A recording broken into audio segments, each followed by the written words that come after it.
سلام از روز اول یوتیوبم و تغییرات خیلی مهمم توی زندگی. من یاشارم و مدیر مالی بودم و از امروز قرار مسیر جدیدی از زندگی رو تجربه کنم و بعد از تقریباً 20 سال کار حسابداری و مالیاتی میخوام از بین اعداد و ارقام سفر کنم تا خورشید.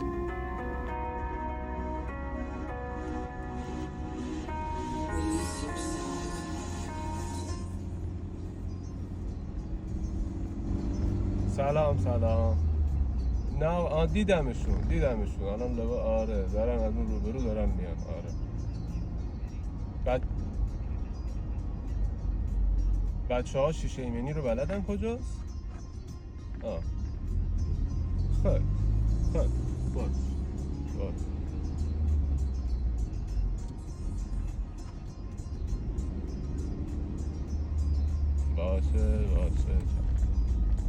قربونتون، سلامت باشین. خداحافظ.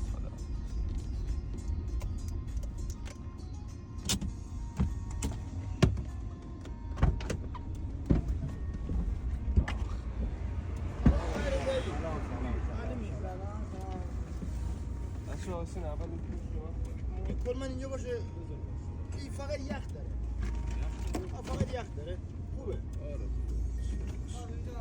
خب امروز روز اول کارم بود و قراره که بریم برای نصب پنل‌های خورشیدی. مطمئنم باید کار سختی باشه برای منی که تا الان فقط قلم و کاغذ به دست گرفته بودم. با من همراه باشین تا اتفاقات جدید زندگیم رو در رابطه با این موضوع باهاتون به اشتراک بذارم.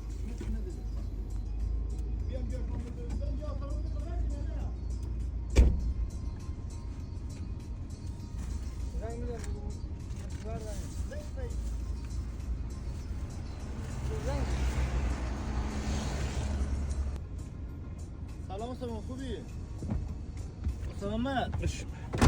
نگاه کن چی متر نداریم، بیام متر از جا شما برداریم یا نه؟ نه 2 تا متر دست شما دیگه. نه و آقای عربی رفت نمایندگی ما رو گفته واسه میان دنبالتون، هنوز که نمیاد. بعد آقای رضایی فرستاد دنبال ما.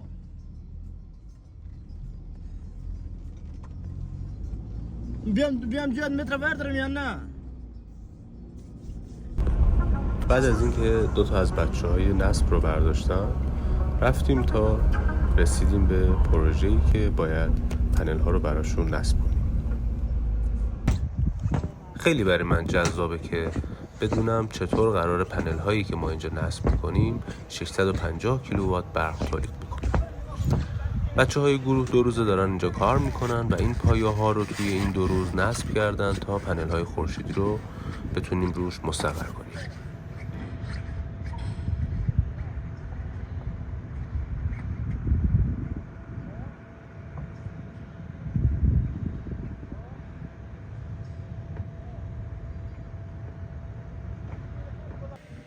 تا دیروز ابزار کار من قلمم بود، ولی امروز متر به من دادن و قراره که 115 سانت پشت بوم رو اندازه گیری بکنیم و انقدر باید دقیق باشه که حتی چند میلیمتر هم اختلاف نداشته باشه.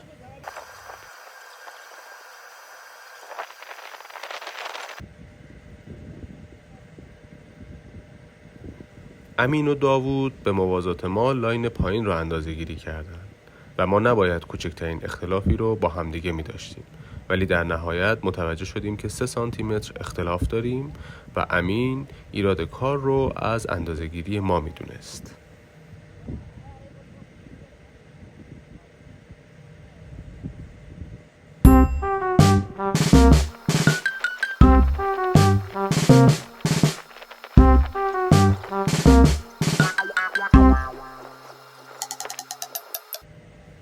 قبول کردن امین از این بابت که اختلاف 3 سانتی از اندازه‌گیری خودشونه برای منی که روز اول کارم بود یک پیروزی محسوب می شد. کارمون تموم شده بود و رفتیم برای نهار. بیا اینجا، بیا.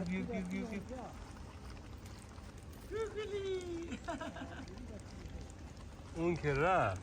ببین جسم نترس بابا، نترس. چطوری؟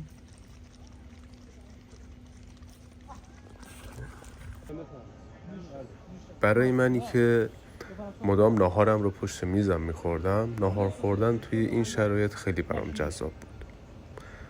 ناهار رو کنار بچه هایی که ریال به ریال درآمدهای زندگیشون از عرقهای پیشونیشون بود، حس بوی دیگه ای داشت.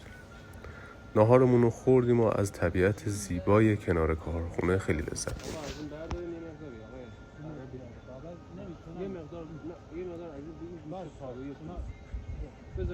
خب اینجا ایران است. روز اول که خیلی کار خاصی انجام نشد و به دلیل نبودن لوازم کار تعطیل پیش به سوی خونه. روز اول پروژه شیشه ایمنی اینجوری گذشت.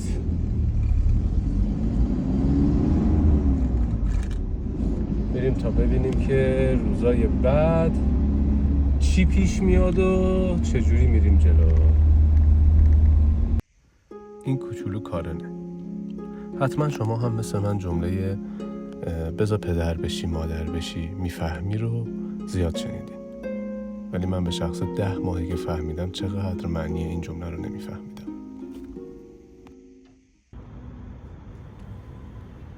با امروز من همراه بودین. از پشت بوم کارخونه اومدم به پشت بوم خونه. خیلی دوست داشتم که کارن رو هم بتونم به ورزش علاقه‌مند کنم. برای همین تصمیم گرفتم یه محیط خیلی کوچیک و جمع و جور برای خودم روی پشت بوم درست کنم و شروع کنم به ورزش کردن. کارن هم ببینه و بلکه علاقه‌مند بشه به ورزش. خیلی وقت بود ورزش نکرده بودم. 1-2 سالی بود با آسیب جدی روبرو بودم و سعی میکنم که از این به بعد روتین ورزش رو هم به زندگی روزمرم اضافه بکنم.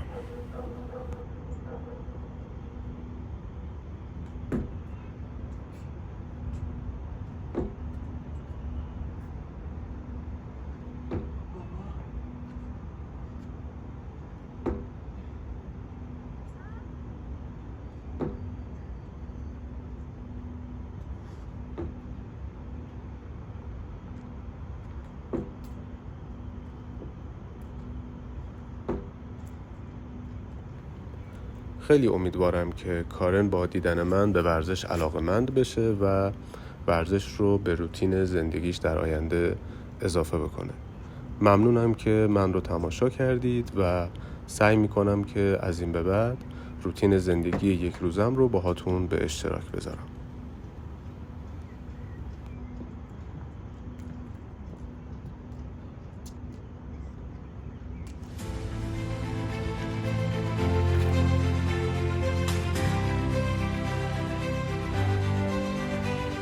A grand orchestra builds up, strings and horns whispering, echoes of triumph, emotions soar high in the sky, beats of drums echoing.